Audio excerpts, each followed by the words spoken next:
केंद्रीय गृहमंत्री अमित शाह हे छत्रपती संभाजीनगर येथून अकोला येथे आले। जळगावात त्यांची सभा होणार आहे। गृहमंत्री अमित शाह यांचे अकोला विमानतळावर दुपारी आगमन झाले। महसूल मंत्री तथा जिल्ह्याचे पालकमंत्री राधाकृष्ण विखे पाटील यांनी अमित शाह यांचे स्वागत केले। त्यांच्या समवेत उपमुख्यमंत्री देवेंद्र फडणवीस, भाजप प्रदेशाध्यक्ष चंद्रशेखर बावनकुळे, अकोला पूर्वचे आमदार रणधीर सावरकर, जिल्हाधिकारी अजित कुंभार, पोलीस अधीक्षक बच्चन सिंह आदी उपस्थित होते। अकोला विमानतळावरून अमित शाह यांचा ताफा थेट शिवणी येथील बुद्ध विहारात पोहोचला। तेथे त्यांनी बुद्ध आणि डॉक्टर बाबासाहेब आंबेडकरांना अभिवादन केले। तेथून ते जळगावच्या दिशेने रवाना झाले।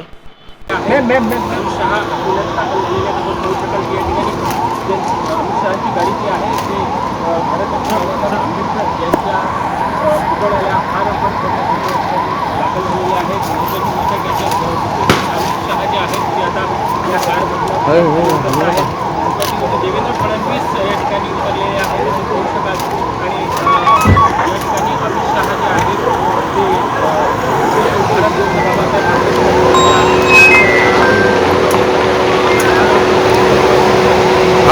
आले पोचले अमित शाह। हो पोचले। सभा नाही आहे, बैठक आहे त्यांची हॉटेल जलसामध्ये। मिदुरा म्हणून गाव आहे, त्या गावाजवळ हॉटेल आहे, ती जळगावला आहे। हो लगे झालेला आणि त्यानंतर अमित शाह हे पुढील जळगाव येथील दौऱ्यासाठी निघून गेले।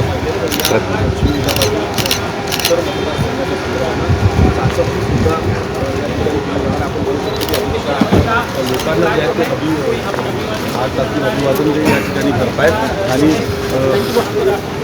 या संपूर्ण कार्यक्रमाच्या या ठिकाणी आज अभिवादन जे आहे ते अमित शाह यांच्याकडून करण्यात येत आहे। आणि आता अमित शाह जे आहेत ते पुढच्या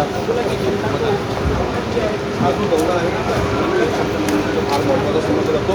कारण असं आहे की इतर मतदारसंघामध्ये जो त्या ठिकाणी उमेदवार होऊ शकतो का राज्याची चाचपणी या ठिकाणी केली जाऊ शकते, त्याचा अहवाल सुद्धा आजच्या बैठकीमध्ये मागितला जाऊ शकतो। त्या अनुषंगानं या दौऱ्याला जे आहे ते संपूर्णतः महत्त्व प्राप्त झालेलं आहे। लोकसभेच्या निवडणुकीच्या दृष्टीनं ठळक घडामोडींसाठी देशोन्नती न्यूज चॅनलला सबस्क्राईब करा आणि बेल आयकॉन प्रेस करा।